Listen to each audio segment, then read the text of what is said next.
Now we're going to use the change of base formula to solve some exponential equations. These exponential equations are special because we can't change the 4 and 5 to have the same base or the 3 and 7 to have the same base, so we need to change it into logarithmic form first and use that change of base formula. So in number 5, when I'm changing this to logarithmic, my base is 4, so I have log base 4 of 5 equal to my exponent, which is x minus 1. Then I'm going to get x by itself, so I'm going to add 1 to both sides. So then I have 1 plus log base 4 of 5 equal to x. Now with this log base 4 of 5, that's where I'm going to use the change of base formula. So I've got 1 plus log of 5 over log of 4 equal to x. So I'm going to evaluate that quotient first, and then I'll just add 1 to it. So we had log of 5 divided by log of 4, and then we needed to add 1, and we're going to round to the thousandth. We get 2.161.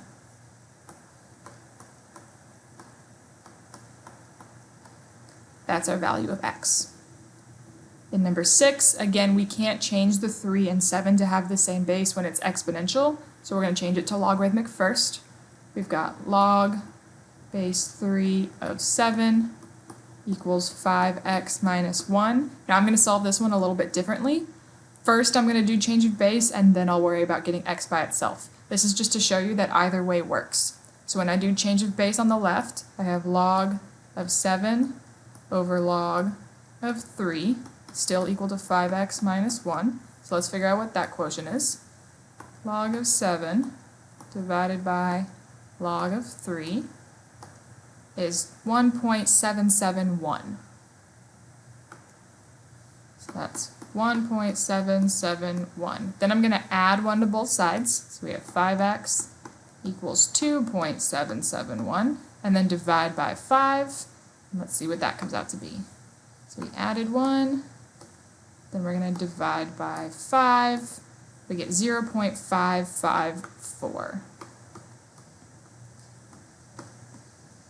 These squiggly lines just mean approximately. X is approximately 0.554. I could have used that on the first equation as well.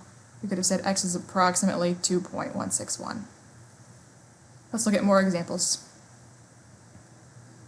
Here we have 3 plus 4 times 2 to the x equal to 11. In these situations, we need to get the exponential piece by itself first, then we'll worry about changing it to a log. So I'm going to start by doing my reverse PEMDAS where I'm subtracting the 3.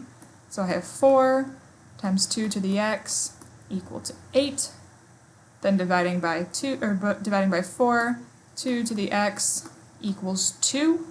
Now with this one, they already have the same base, so I don't even need to do that change of base formula and make it a log. This one I can solve like I would have any other exponential problem. In number 9, I'm going to start by adding 5. So we have 2 times 7 to the x equal to 26. Divide by 2, 7 to the x equals 13. Here I can't make the bases the same, so I'm going to change it to a log.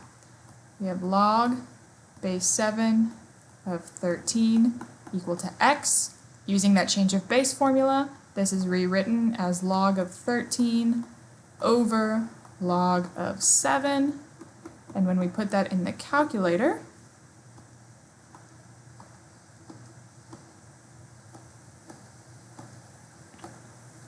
and round it, we have 1.318 for our value of x. 1.318.